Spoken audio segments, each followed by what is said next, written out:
하나님 말씀은 신약성경 마태복음 28장 16절에서 20절 말씀 보겠습니다. 제가 가지고 있는 성경은 신약성경 51쪽 즈음에 있습니다. 마태복음 28장 16절에서 20절 말씀입니다.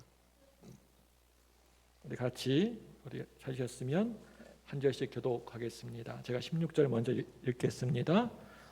11 제자가 갈릴리에 가서 예수께서 지시하신 산에 이르러 예수를 배웠고 경배하나 아직도 의심하는 사람들이 있더라. 예수께서 나와 말씀하여 이르시되 하늘과 땅의 모든 권세를 내게 주셨으니 그러므로 너희는 가서 모든 민족을 제자로 삼아 아버지와 아들과 성령의 이름으로 세례를 베풀고 우리 같이 읽습니다. 내가 너희에게 분부한 모든 것을 가르쳐 지키게 하라. 볼지어다 내가 세상 끝날까지 너희와 항상 함께 있으리라 하시니라. 아멘. 할렐루야. 아멘. 우리 예수님은 죽음 가운데에서 부활하셨습니다. 이 시간에 다 함께 믿음의 고백하겠습니다. 나는 주 안에서 항상 행복합니다. 우리 아침 드시고 오셨죠? 더 크게 우리가 선포하겠습니다. 고백하겠습니다. 나는 주 안에서 항상 승리합니다. 네, 부활하신 예수님 바라보시면서 만나시고 늘 주 안에서 행복하시고 승리하시는 저와 여러분들 되기를 축원합니다. 네. 저는 운동을 잘하지 못합니다. 그런데 좋아하긴 좋아합니다. 저는 어렸을 적에 초등학교에서 쉬는 시간만 되면 친구들과 함께 이렇게 씨름이라는 그런 운동을 했습니다. 요즘에는 몸무게를 저울로 이렇게 달아가지고 체급을 나누는데 예전에는 체급 같은 것도 없었습니다. 그냥 모이는 대로 몸무게가 많이 나가든 적게 나가든 이렇게 상관없이 그렇게 함께 어울려서 씨름을 했었습니다. 지금은 제가 이렇게 많이 부어 보이지만은 예전에는 굉장히 뼈다귀밖에 없었던 아주 날씬한 사람이었습니다. 그러니까 이제 씨름을 어렸을 때 하게 되면 거의 저보다도 몸집이 더 큰 사람과 함께 이제 그 친구들과 함께 씨름을 하게 되는 겁니다. 그런데 씨름에는 몸이 상대방 사람보다 좀 작은 사람이 가장 통쾌하게 이길 수 있는 기술이 한 가지 있습니다. 그게 뭐냐면요, 큰 사람 밑으로 들어가 가지고 상대방을 들어 가지고 뒤집어 버리는 것입니다. 이것을 바로 씨름에서 뒤집기 기술이라 이렇게 얘기를 합니다. 저와 여러분들 같이 예수 믿는 성도들은 모든 환경과 시대를 완전히 한 판에 뒤집어 놓을 능력이 있다는 것을 믿으시기를 바랍니다. 아주 커다란 통나무 하나가 물에 두둥실 떠내려갑니다. 왜 그런가 하면은 그 통나무는 잘려져 있고 죽어 있기 때문에 그냥 물결이 가는 대로, 물이 흐르는 대로 그렇게 휩쓸려서 떠내려가는 겁니다. 그런데 죽지 않고 살아있는, 잘 눈에도 보이지 않을 만큼 작은 물고기는 그 물결을 타고 거슬러 위로 올라가서 계속해서 올라가게 되는 겁니다. 마찬가지로 믿음이 죽어있는 성도들은 이 세상에서 늘 내 옆에 출렁출렁거리는 세파 속에서 아무것도 하지 못하고 그게 무서워서 두려워서 정처 없이 그냥 휩쓸려 떠밀려 가게 됩니다. 그저 물결이 치면 물결 치는 대로, 또 바람이 불면 바람 부는 대로 그렇게 아무 생각 없이 아무렇게나 이 세상을 막 살아갑니다. 그런데 믿음이 살아있는 성도들은 그 환경을, 또 내가 처해 있는 그 상황을 힘차게 거슬러 위로 높이 올라가게 되는 것입니다. 이 세상에 살아가면서 이 세상을 거슬러 올라가는 능력이 믿음이 살아있는 우리 성도들에게 있다라고 하는 겁니다. 모든 이 세상에 있는 힘들고 어려운 조건들을, 내 앞을 가로막고 있는 문제와 고난들을, 씨름선수가 자기보다 훨씬 더 덩치가 큰 사람을 한순간에 들어가지고 뒤집어 버리는 것처럼 우리 믿는 사람들에게는 뒤집어 버리는 능력이 분명히 있다라고 하는 것입니다. 우리 예수 믿는 성도들이 자랑스러운 별명이 한 가지 있다라고 한다면 바로 뒤집기의 명수들이라는 것입니다. 언제 볼 때에는 마치 넘어지고 쓰러져 있는 것처럼 그렇게 보여지지만 우리 예수 믿는 사람들에게는 그 상황을 완전 반전시키고 뒤집어 버릴 수 있는 능력과 힘이 있다라고 하는 것입니다. 오늘 이 시간 여러분들이 예수님이 죽음 가운데에서 부활하신 부활절에 이렇게 교회 나와서 예배 드리고는 있지만 계속해서 여러분들 마음속에 염려와 걱정과 고민을 가져다 주고 여러분의 행복을 늘 한순간에 빼앗아가 버리고 내 기쁨을 빼앗아 가버리는 것이 여러분 그게 무엇입니까? 그게 어떤 것입니까? 여러분들 끊임없이 물고 늘어지면서 불행하게 만드는 것이 도대체 그게 무엇이냐라는 말입니다. 왜 살아가면서 늘 실패와 좌절과 절망의 그늘에서 한숨을 내쉬면서 살아가시는 겁니까? 여러분, 역전의 시간이 이제 뒤집기의 시간이 저와 여러분들에게 바로 앞에 다가왔습니다. 신앙생활은 어떻게 보면 뒤집기의 역사, 역전의 역사라 할 수가 있습니다. 여러분, 이것 하나 분명히 아셨으면 좋겠습니다. 우리가 무슨 일이 있어도 또 살아가면서 어떤 일이 있어도 신앙 안에 살아가고 믿음 안에 우리가 살아갈 때 나에게 어느 날 갑작스럽게 다가오는 불행이 행복으로 뒤집어지게 되어지고 불가능이 기적과 같은 일로 그리고 또한 지옥이 영광스러운 천국으로 죽음이 부활로 예수님이 나와 함께 하신다고 하신다면 한순간에 완전히 뒤집어지게 될 줄로 믿으시기를 바랍니다. 완전히 역전이 일어나게 되는 것입니다. 역사상 최고의 뒤집기가 있다고 한다면 예수님의 부활 사건.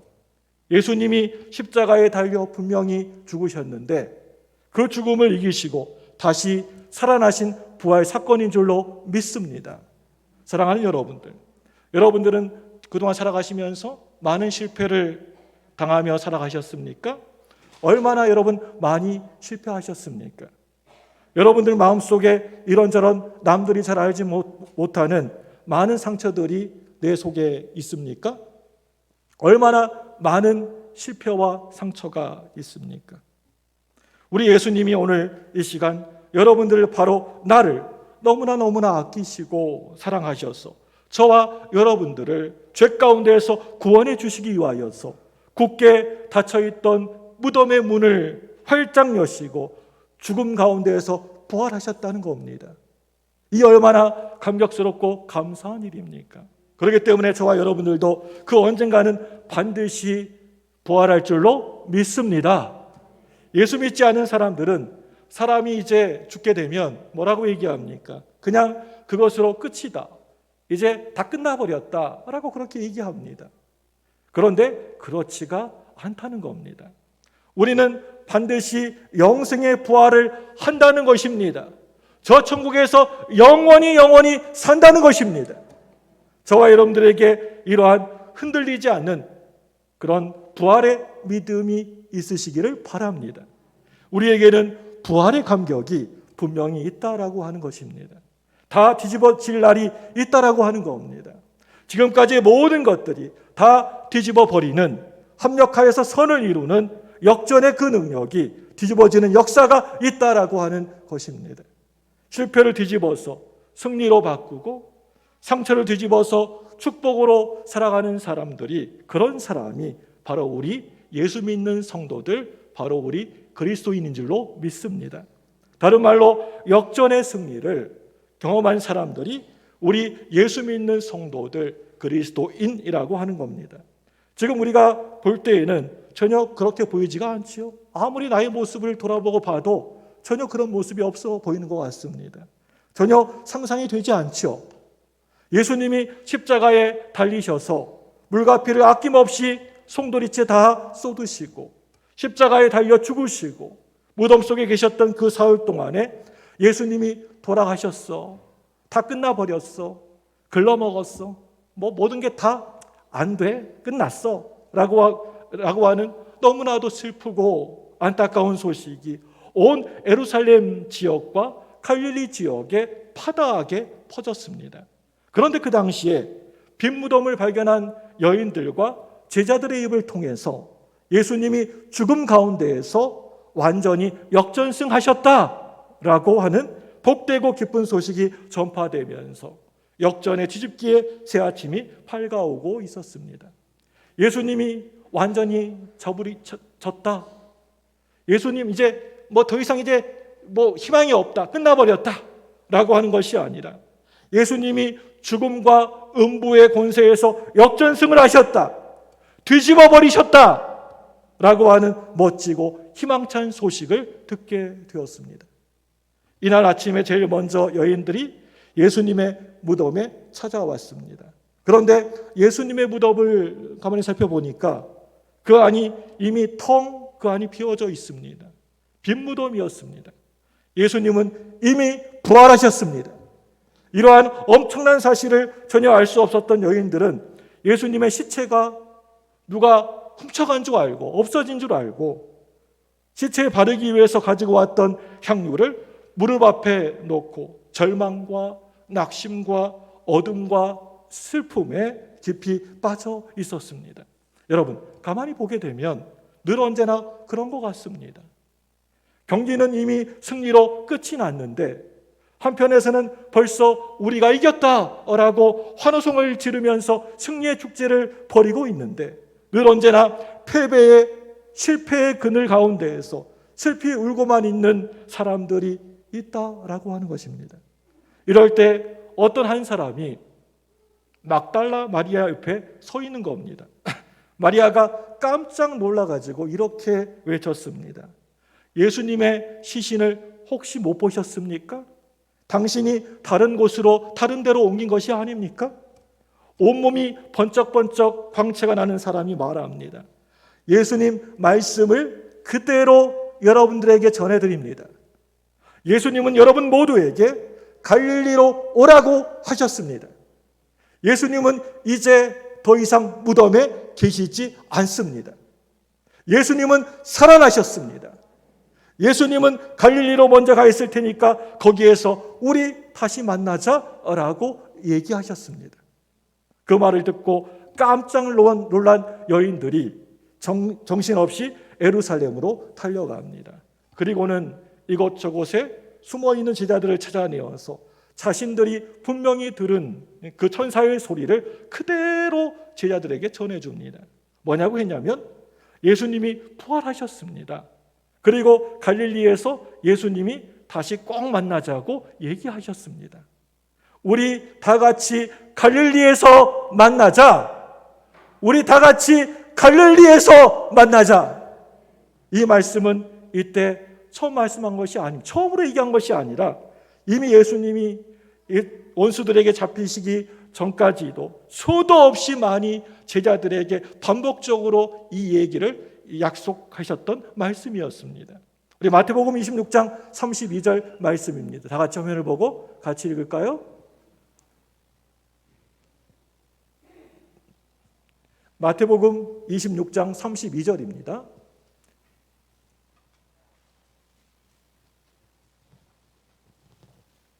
우리 같이 읽습니다. 성경책 찾으셔가지고 시작. 그러나 내가 살아난 후에 너희보다 먼저 갈릴리로 가리라. 아멘.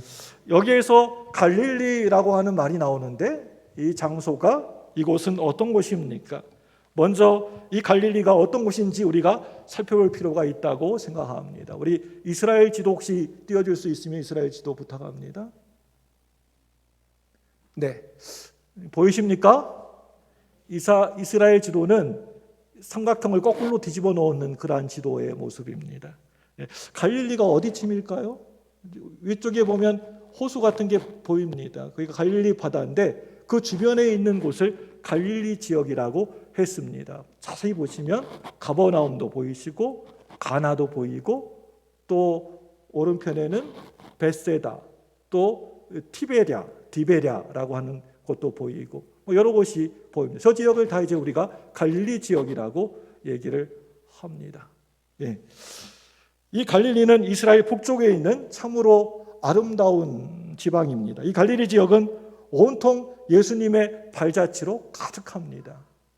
그 근처에 갈릴리 바다가 있고요. 거기에 또 옆으로 요단 계곡이 있고 우거진 습도를 가지고 있는 조용한 시골 동네입니다. 부활하신 예수님이 가장 먼저 가신 곳이 어디였습니까?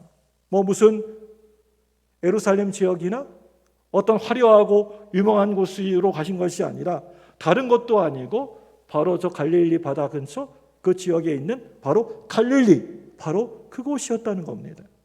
성경을 보니까 예수님은 어린 시절에 사셨던 나사렛이라는 동네로 가지 않으셨습니다.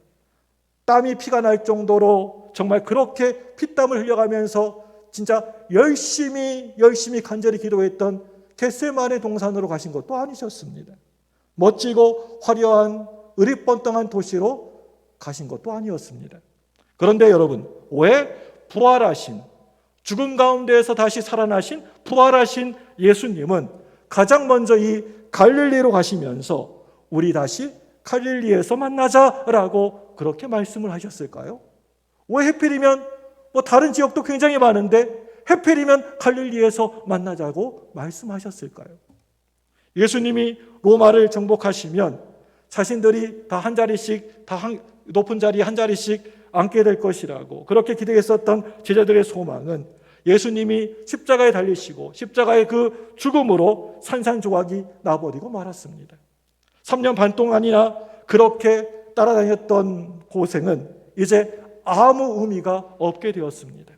예수님이 왕이 되시면 내가 오른편에서 앉아가지고 한 자리쯤 해보겠다라고 그렇게 생각하던 제자들의 꿈은 이제 아침에 잠깐 있다가 사라져버리고 마는 안개와 같이 한순간에 다 사라지고 말았습니다. 웬만하면 3일 만에 부활하겠다라고 말씀하신 예수님을 믿고 그리 긴 시간도 아닌데 그냥 3일 정도쯤은 예루살렘에 머물러 있어도 너무나 좋을 것 같은데 12명의 제자들이 한 명도 남아있지 않고 두려워서 벌벌 떨면서 뿔뿔이 다 곳곳으로 흩어지고 말았습니다. 오늘 말씀을 보시면 이러한 모습은 예수님과 3년 반 동안이나 늘 함께 있었던 12명의 제자들이 완전히 케이오페 당하는 그러한 시간이었습니다. 이 순간은 너무나 처절하고 창피한 순간이었습니다. 제자들은 아마도 모두 갈릴리에 혹시 누구에게 발각될까 봐서 숨을 수 있는 이것저것에 몰래 숨을 죽이고 몰래 숨어 있었습니다. 갈릴리 바다 주변에서 제자들의 땅이 꺼질 것 같은 한숨 짓는 소리로 그곳이 가득 차 있었습니다. 사방 도처에서 절망과 한숨, 좌절의 소식만이 넘쳐나고 있었습니다. 바로 그럴 때 부활하신 예수님이 가장 먼저 친히, 그것도 다른 사람이 아니라 바로 나를 찾아오신 것입니다. 그 누구를 찾아가신 것이 아니라 바로 나를 우리 예수님이 직접 친히 찾아오신 것입니다. 여러분, 절망과 실망의 그 순간은 어떻게 보면 예수님이 나에게 다가오시는, 찾아오시는 그런 순간인 줄로 믿습니다. 그래, 이제 모든 것이 다 끝나버렸어. 해도 안 돼. 나 망했어. 완전히 절단났어. 끝났어. 라고 하는 이러한 절망과 좌절의 장소는 예수님이 나에게 친히 다가오시는, 찾아오시는 그러한 공간이었습니다. 이렇게 인간의 절망은 내가 아무것도 할 수 없어 라고 하는 바로 그 순간이 예수님을 만나는 자리입니다. 우리가 하나님을 경험하는 자리입니다. 그래서 예수님은 갈릴리 그곳에 가장 먼저 오셨다라고 하는 겁니다. 여러분, 이러한 모습은 오늘날에도 다 마찬가지라고 생각합니다. 그때 그 당시랑 전혀 다르지가 않습니다. 지금 이 시간에도 부활하신 예수님은 그늘지고 소외되고 상처가 넘쳐나는 곳에, 또한 실패와 한숨이 넘쳐나는 곳에, 절망과 좌절이 있는 그곳에, 바로 그곳에 승리의 소식을 선포하고 계신다라고 하는 것입니다. 여러분, 예수님은 죽음 가운데에서 다시 부활하셨습니다. 왜 부활하신 예수님은 그 당시에 유명하다라고 하는 멋지고 화려한 예루살렘 성이나 베들레헴으로 간 것이 아니라 별로 그렇게 이름도 없고 유명하지도 않는 갈릴리로 이렇게 가셨을까요? 갈릴리라고 하는 곳은요, 예수님과 제자들이 첫 만남이, 첫사랑이 아련하게 서려 있는 장소였습니다. 예수님과 함께 행했던 추억의 장소였습니다. 제자들은 처음 거의 모두가 이곳 이 갈릴리에서 예수님을 만나게 되었습니다. 예수님은 주로 이곳에 갈릴리를 중심으로 무대를 삼으셔서 이 땅에서 3년 반 동안이나 가르치시고 복음을 전파하시고 많은 병든 사람들과 마음이 상하고 아픈 사람들을 불쌍히 여기시고 다 한 사람 한 사람 친히 오셔서 어루만져 주시면서 고쳐주셨습니다.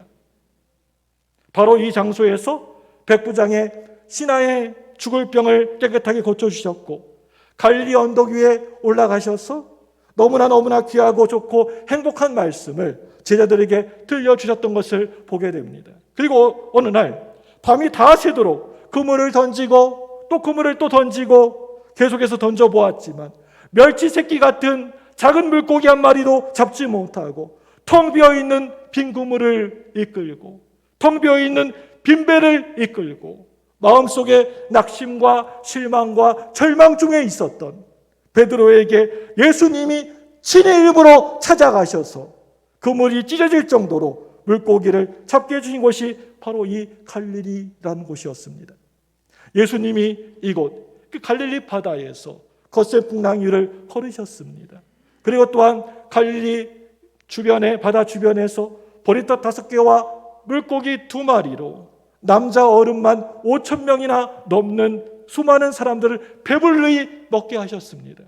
바로 이러한 갈릴리에서 예수님은 제자들과 함께 첫사랑을, 정말 제자들이 예수님을 사랑하고 있는지를 확인하고 싶으셨던 것입니다.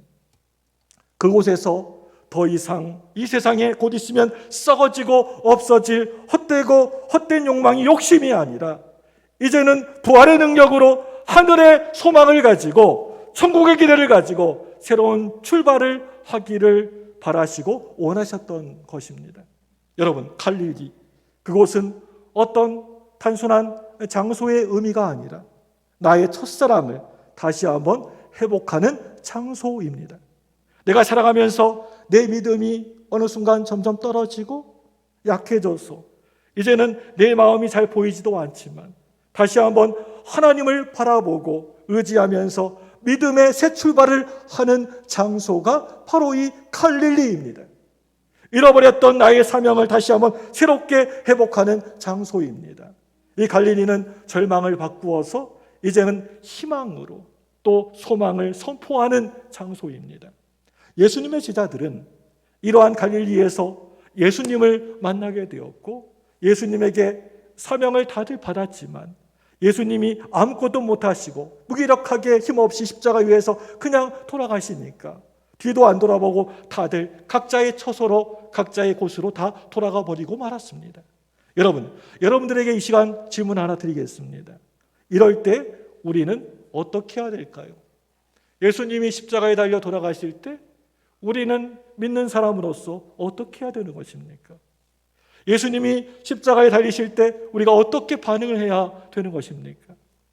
예수님이 골고다 언덕 위에 십자가에 달리실 때 모든 사람들이 그걸 바라보면서 재밌다고 이렇게 비웃고 낄낄거리면서 조롱하고 있었습니다. 지나가던 나그네마저 낄낄거리면서 웃으면서 비아냥대리면서 이렇게 손가락질을 했습니다. 유대인들과 관원들마저도 예수님을 모욕하고 조롱하고 있습니다. 그때 여러분, No! 아니요! 이 사람은 죄가 전혀 하나도 없으신 분이십니다. 이분이 하신 일 가운데에서 옳지 않는 일은 아무것도 없습니다.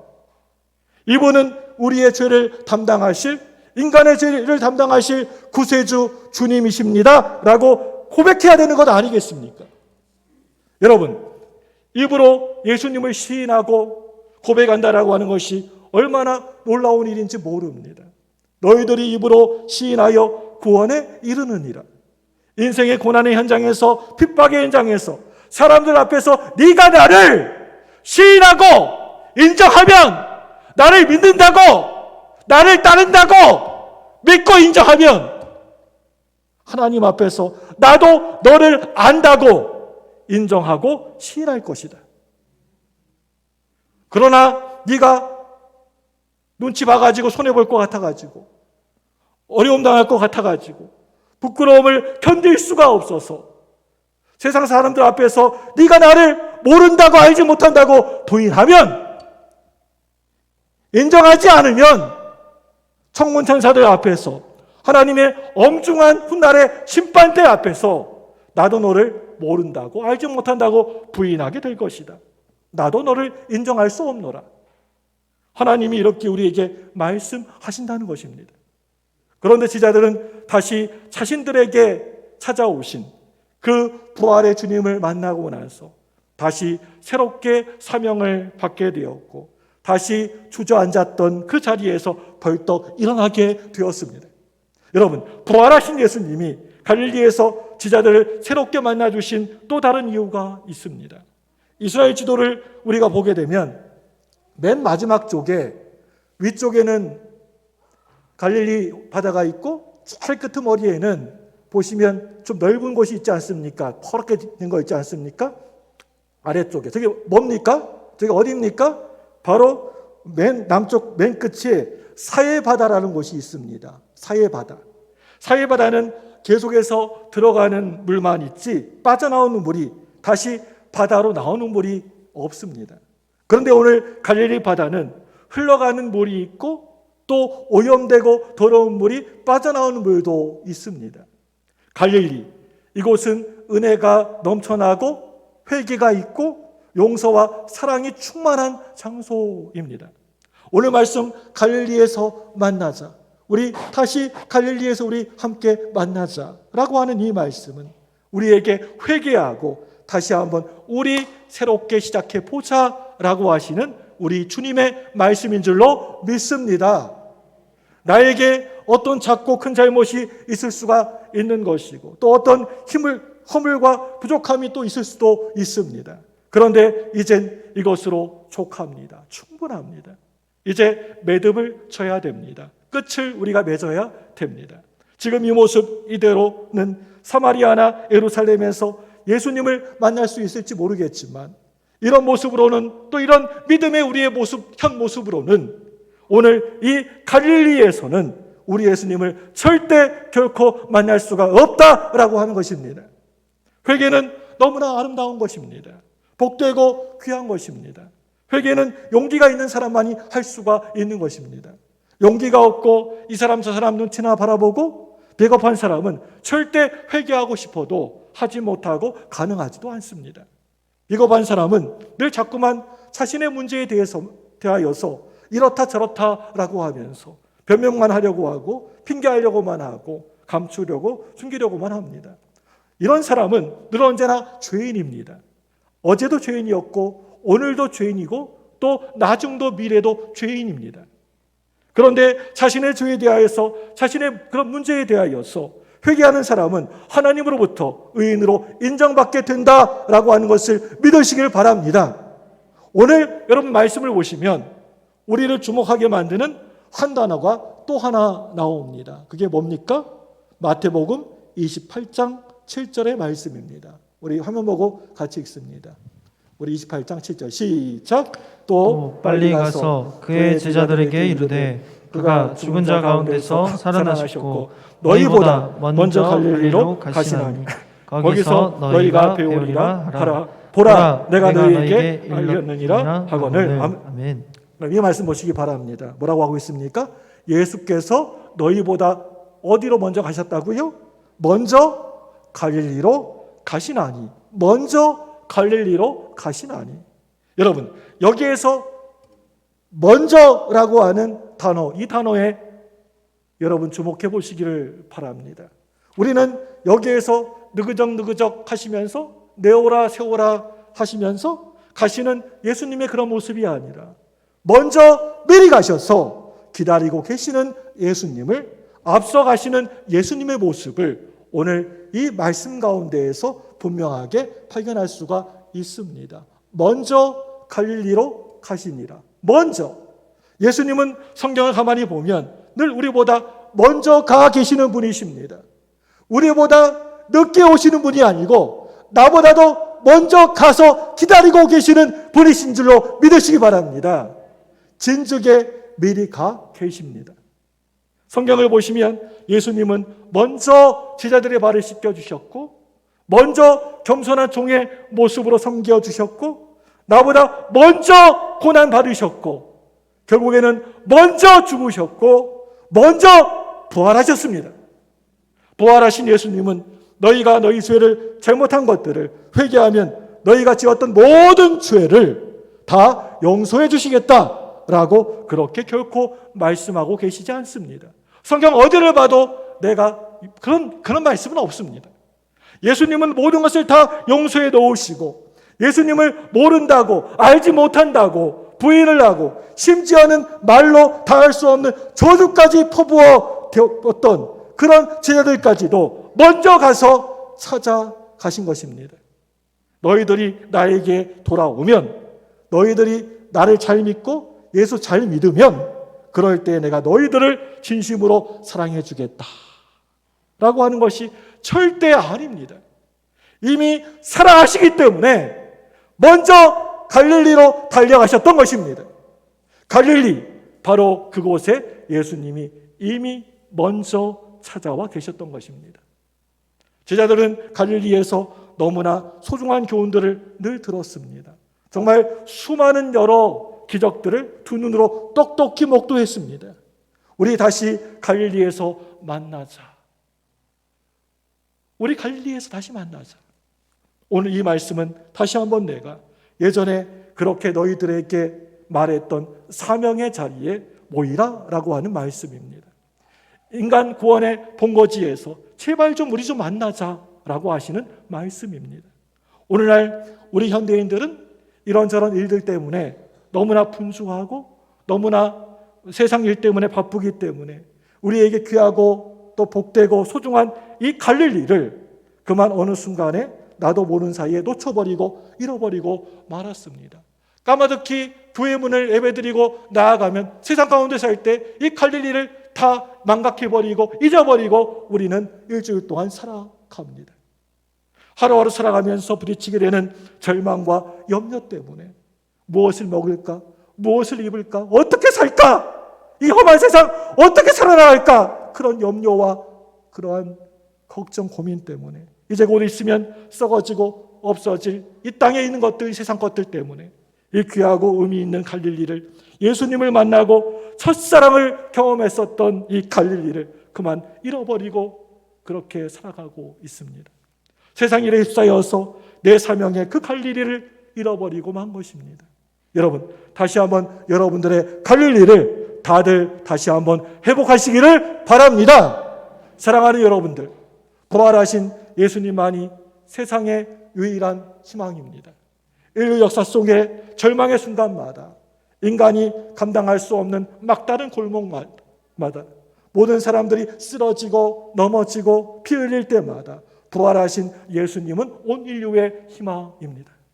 여러분의 삶의 상황에 희망을 뺏어가고 있는 것이 그게 무엇입니까? 그게 어떤 물질 경제입니까? 아니면 나를 참으로 힘들게 하는 그러한 질병입니까? 내가 하는 일입니까? 점점 나이가 들어서 점점 하루하루가 몰라보게 늙어가는 것입니까? 내 자녀들입니까? 이 사회적인 분위기입니까? 모든 삶의 상황이 절망의 어두운 그림자가 늘어뜨려 있다라고 할지라도 우리 예수님은 다시 살아나셨습니다. 죽음 가운데서 부활하셨습니다. 우리 예수님은 살아계십니다. 지금도 여전히 살아 역사하십니다. 그분은 인류의 희망입니다. 우리 교회의 희망입니다. 이건 부인할 수 없는 사실입니다. 여러분들 가정의 희망입니다. 여러분들 자녀의 희망입니다. 왜 부활하신 예수님이 굳이 하필이면 다른 곳도 아니고 갈릴리로 먼저 가셨을까요? 제자를 선택하신 이유가 무엇일까요? 우리를 하나님의 자녀로 삼아주시고 이 땅에 살아가게 하신 그 이유가 무엇일까요? 너희들 제발 좀 부탁이다. 내가 간절히 얘기한다. 너희들 제발 좀 부탁이다. 이 교회를 제발 좀 세워라. 이 교회를 지켜라. 이 교회를 섬겨라. 헌신해라. 이와 같은 복음을 전하라고 하는 말씀이 여러분 아니겠습니까? 큰 위기 앞에서 지자들은 다들 나 몰라라 뒤도 안 돌아보고 다 도망을 가버렸고 배신했고 고기 잡으러 또 그물을 들고 옛날 삶의 터전인 갈릴리 바다로 다시 가게 되었습니다. 두려움 때문에 너무나 무서워서 이곳저곳에 숨을 죽이고 가만히 숨어 있었습니다. 부활하신 예수님이 그 사랑하는 제자들에게 그 사명을 일깨우기 위하여서 갈릴리로 가셨습니다.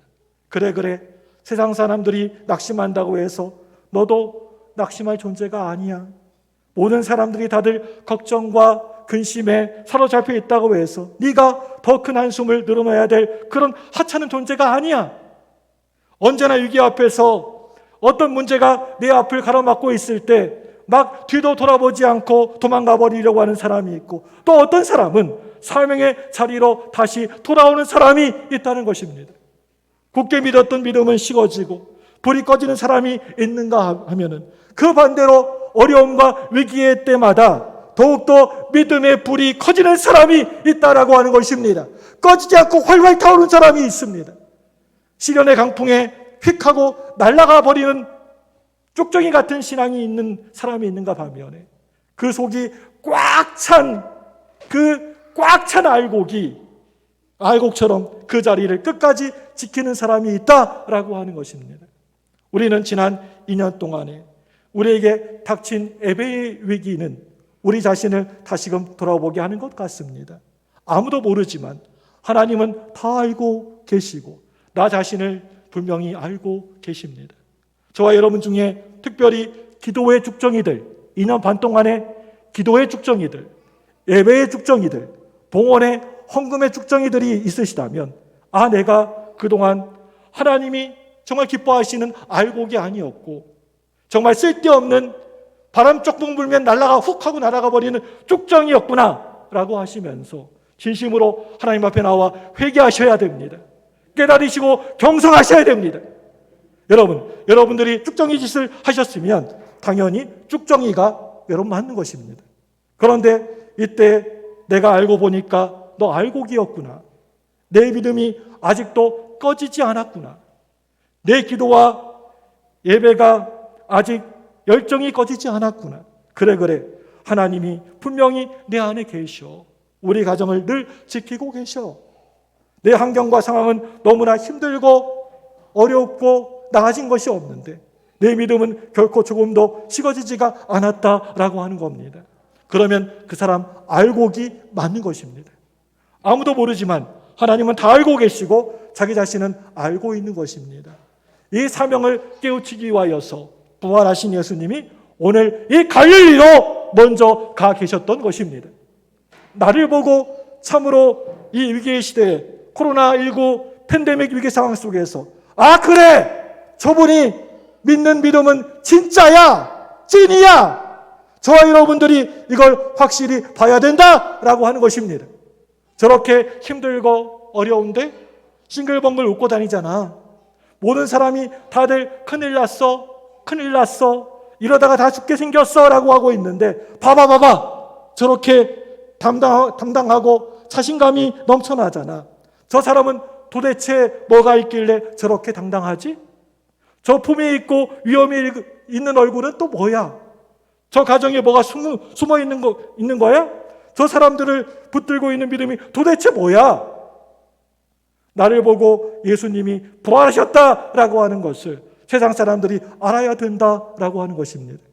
우리 아버지 어머니를 보고 정말 예수님이 정말 살아나셨네, 살아계시네, 내 자식들이 부활을 느낄 수가 있어야 된다라고 하는 것입니다.